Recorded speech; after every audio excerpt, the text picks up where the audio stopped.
નમસ્કાર, YNN ન્યૂઝમાં આપનું સ્વાગત છે। સમાચારમાં વાત કરીએ તો વડોદરાની MS યુનિવર્સિટીમાં તંત્ર દ્વારા નેતાજી સુભાષચંદ્ર બોઝની જન્મજયંતિનો કાર્યક્રમ અટકાવવાનો વિવાદ વકરી રહ્યો છે। આજે ઓલ ઇન્ડિયા DSOના પ્રતિનિધિ મંડળ દ્વારા યુનિવર્સિટીની હેડ ઓફિસ ખાતે આ મામલે રજૂઆત કરવામાં આવી।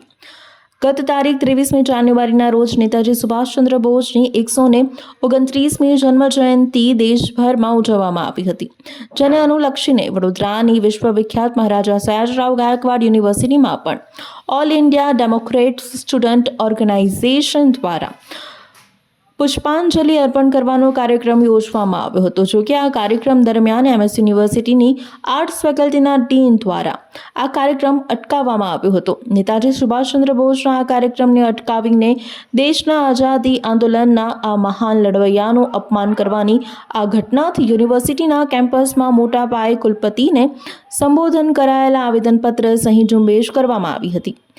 આ ઘટનાને લઈને વિદ્યાર્થી સંગઠનોમાં પણ ભારે રોષ જોવા મળી રહ્યો છે। ત્યારે આજે ઓલ ઇન્ડિયા ડેમોક્રેટ્સ સ્ટુડન્ટ ઓર્ગેનાઇઝેશનના સેક્રેટરી આયુષ કુલશ્રેષ્ઠની આગેવાની હેઠળ ઓર્ગેનાઇઝેશનના કાર્યકરોએ એકત્ર થઈને આ મામલે યુનિવર્સિટીની હેડ ઓફિસ ખાતે આવેદનપત્ર પાઠવી રજૂઆત કરી હતી। जिंदाबाद जिंदाबाद इनकलाब जिंदाबाद जिंदाबाद जिंदाबाद 23 જાન્યુઆરીના રોજ નેતાજી સુભાષચંદ્ર બોઝ જન્મજયંતિનો કાર્યક્રમ જે રીતે MS યુનિવર્સિટીમાં અટકાવવામાં આવ્યો હતો એ અમે માનીએ છીએ કે નેતાજી સુભાષચંદ્ર બોઝની ગરિમાનું અપમાન છે અને એના વિરોધમાં વિદ્યાર્થી સંગઠન AIDSO તરફથી આંદોલન ચલાવવામાં આવી રહ્યું છે, જેની મુખ્ય માંગણી છે કે જે સત્તાધીશોએ નેતાજી સુભાષચંદ્ર બોઝની ગરિમાનું અપમાન કર્યું છે એમને માફી માંગવી જોઈએ। અને આંદોલનના ભાગરૂપમાં અમે સહી ઝુંબેશ પણ આખા વડોદરા શહેરમાં ચલાવી, જેમાં હજારોની સંખ્યામાં વિદ્યાર્થીઓ, વાલીઓ અને નાગરિકોની અમને સહીઓ મળી છે।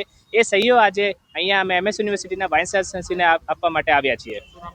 મારું નામ આયુષ, સેક્રેટરી AIDSO વડોદરા જિલ્લા committee. Subscribe now and press the bell icon. Never miss an update.